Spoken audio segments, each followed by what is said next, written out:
Are we on? Testing, 1, 2, 3. Welcome back to another couch session. Today I haven't even showered. Don't worry, I'm going to. But you're getting the top knot. You are getting the I just worked out vibe. You are getting the rainy day cozy attire from the couch. And for those of you who have not met Angel Bear, this is Angel Bear. She's my best friend. She's been with me for a very long time. My Nana got her for me. She's come to every place that I've ever been. So, yay, Angel Bear. I digress. Today, we're going to talk about how to romanticize your life, or what it actually means to romanticize your life. This whole statement has been going viral on TikTok for a while now, and I actually think it kind of goes in really well with Venus and Leo. Bridge the gap on both of those, but we're going to talk about what does it actually mean to romanticize your life? How do you romanticize your life? What is this statement that everyone is speaking on? And also, there's another thing that the kids are saying recently, which is delulu, which is delusional. Gotta be a little delulu sometimes, and I think you do, to romanticize your life. So let's get into it. If you guys have never been here before, welcome. My name is Courtney. Don't forget to hit the follow, the subscribe. I am slowly growing this account, which is amazing. I will be the most annoying pregnant person that you've ever met because I will share that entire journey on here, so subscribe. But for now, we're doing couch sessions because, like I said, this is where we're at in life. We can talk about how-tos, we can talk about life advice, we can talk about whatever the frick you want to talk about. If you have a topic that you want to explore, drop it in the comments below. Conspiracies, how-tos, advice, my thoughts and opinions on whatever, astrology, we're going to talk about it all here. So like I said, drop it in the comments below. Welcome to my couch, welcome to my home. This is where we film this little podcast-esque vlog. So today we're talking about romanticizing your life. Pulled up Google here, and I'm just going to read what it actually says. What is the definition of romanticizing your life? Romanticizing your life, though it's become a social media trend, is largely centered around finding joy, love, peace within yourself. It's the process of structuring not only your days and routines, but how you see the world so that you're always putting yourself on the path of beauty. How Venus is that? For those of you who don't know, Venus is a planet that represents love, beauty, values, aesthetic, money, creativity. That is the most Venusian statement, romanticizing your life, right? And when it comes to romanticizing your life, yes, you're actually putting in the action. I think that's what it says here. You're structuring your days accordingly to having that life that you dream of. But I do think romanticizing is this delulu, sort of delusional mindset, because in order for you to have the life that you want to create, you're gonna have to get a little bit delulu to conceptualize in your mind's eye and vision what it is that you want, and then you start to take those actionable steps to kind of create more of that reality. Aaron Doughty is a good person. He talks about this all the time. Shout out to that guy. Go watch his videos. He's looking a little bit like Jesus recently. I'm just saying. Regardless, I've learned a lot from him in my time. And he talks about you gotta become it. You have to embrace that new identity. And honestly, I feel like that's romanticizing your life. So let's say, for example, you're somebody who's living in a reality right now that that's not what you want. Then you're going to have to start looking around you and being well, what kind of lifestyle do I want?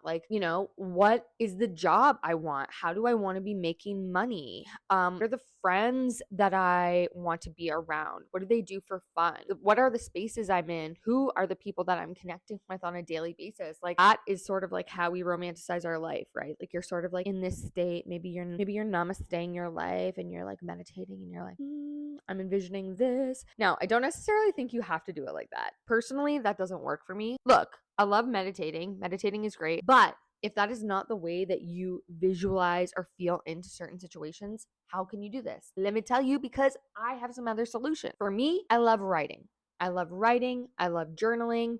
I literally have so many journals. I'll see if I can remember to do a video right now of all the journals that are stacked right now in my cubby. Anyway, so I love journaling. I love writing things out, but I also feel we get the intuitive downloads, or we start to see a different reality for ourselves that is potentially possible through other people. So I want you to take note, and you can write this down or you can just notice it. What are the things that you see other people doing on social media, in your personal life, stories you've heard? What are they doing that sparks some sort of an interest to you? Have you seen people in your life who work remotely and you're like, I would love to work remotely? Ding, ding, ding. That is an indicator. Are you someone who's like, I do never want to work in my life?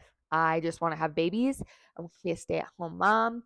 I want to have chickens. I want to raise kids in this big yard. But right now you're working in a corporate role. Ding, ding, ding. You need to romanticize your life to go in the other direction. Even still, when you are in the lane that you're currently in, which I feel like that can be the hardest thing because sometimes we get frustrated that that's not happening yet. But the universe will start to kind of give us ideas and inspiration through other people, movies, through new experiences, or just talking and being in communication to people. Whatever it is, it starts to kind of come at us slowly. And then we start to realize oh yeah, I actually think I would like that. So for example, I remember when I was moving to Australia, first I didn't know what I wanted to do. And I remember I was just like, oh, I just want to get out of BC. I want to sit on a beach. I was envisioning Thailand in my mind. I just wanted to have a slower life. I wanted to live island life, and I wanted to just detach from so many of the big heavy things that were happening in my life. By the way, I live on a Chiron line in BC, and that is where I've been for a very long time, and I needed to escape that for a while,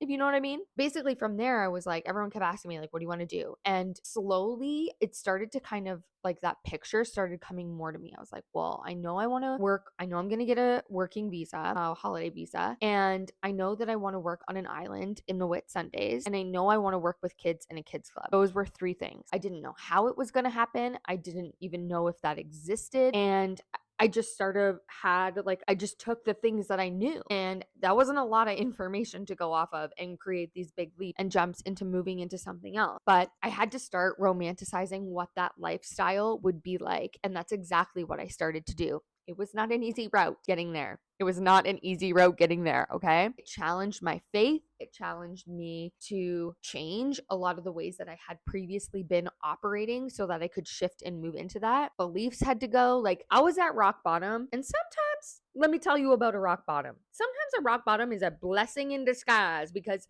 once you hit that ground, you're like, okay, well, I have no other choices at this point because I'm at rock bottom. And so the universe will rock bottom you and be like, you need to figure out your shit. You need to get it together. And you said you wanted this, so we're giving you an out. And rock bottoms are painful as heck. That 100%. They suck. But in that case, it had me be like, okay, I have no other choice now other than to just trust and do this route. I don't suggest getting to rock bottom, by the way. Try to listen to the signs before, which is what I try and do now. So I guess the thing here is what to notice about romanticizing your life. You can sit in this state of yeah, I am this spiritual guru and I work online and I only work 4 hours a week. And if that is your lifestyle and that's what you want, that's great. But it's what is going to have to change in order for you to get to that lifestyle, I think on one hand, you have to start to visualize and see what it looks like. You also have to start to understand the feelings, and then you have to shift your identity to live as if that was you. And I think the shifting of the identity is actually the trickiest part, because you've been operating out of certain beliefs and habits for so long, and changing those as human beings can definitely be hard. But I think what they're saying with what is romanticizing your life is romanticizing a lifestyle that would feel really good to you, point blank. And so I think this is really great topic to cover when we're talking about Venus and Leo. For those of you who don't know, Venus has already moved into Leo. And yes, I'm an astrologer. You can book readings at the links below. Follow me at I Am Corporate on Instagram and on TikTok. Boom, that was my plug. And so Venus and Leo is this archetype that is this bold, brave, beautiful, feminine self, right? She is the warrior, but in a different way than Aries is. She is the warrior of her heart. She is confident. She speaks her truth. She isn't afraid to be seen. She receives through being herself. And if we're going to use Venus as being romanticization and romance, in Leo, it's connected to romanticizing what is in your heart and what brings you joy, and the things that are playful to you and things that are pleasurable to you. That's Venus and Leo. And so romanticizing your life needs to, with Venus and Leo, comes with this connection of like bravery and choosing what is right for you in your own path, even if others don't understand it, which for the most part, when do others ever understand our path? You know, like, anyway, see my previous video I made on that. That's a whole other tangent. But I think Venus and Leo and romanticization of your life is like, okay, like if you want to have this like bold, brave, beautiful life, then you got to start feeling that now. You got to shift into that identity of that archetype who is that inner, like, boom, yes, I am in my power. I feel this and I feel strong and confident in who I am becoming. That's very Venus in Leo. So I do think that this could be really cool in terms of the way that this might show up for a lot of people if this is something that you're doing. But romanticizing your life is like I think the key for manifestation, even like it is part of manifestation. I am working right now on romanticizing what my next chapter is going to be in my life as I can start to feel Vancouver close. And I don't have all the pieces of information readily available to me, but I do have feelings and I do sit with my intuition and notice what I've been writing about recently in my journals. And a lot of it is about a slower life. It is about travel. It's about freedom. It's about having, not necessarily being tied down to one thing or being in areas that are a bit more remote. And so that's indicators of things that I'm sort of romanticizing right now. What does it feel like to be in those areas? Receive it, feel it, visualize it, be about it. I think that's the trick there. It's like, be about it. You got to be that. I am that version, even though if you're not that version yet, you are going to be that version because as we know, brain, your body, your mind, your soul, it's a practice. It's a practice. You have to practice being that person. I have to practice my mind and my soul being a girlfriend because I've been single for so long that in this next chapter, if I'm going to be in a relationship, well, Jesus, he's going to have to help me because I don't know what that's like. It hasn't happened in so long, So like you gotta romanticize the feelings before you get there. Yeah, there can be reality bites in there, but this isn't about the reality bite. It's just about being a little bit delulu and romanticizing your life. I hope that helps. Let me know what you're romanticizing in your life below. And I will see you guys next week in my Sunday couch sessions video. Don't forget to subscribe and I will see you then. Bye.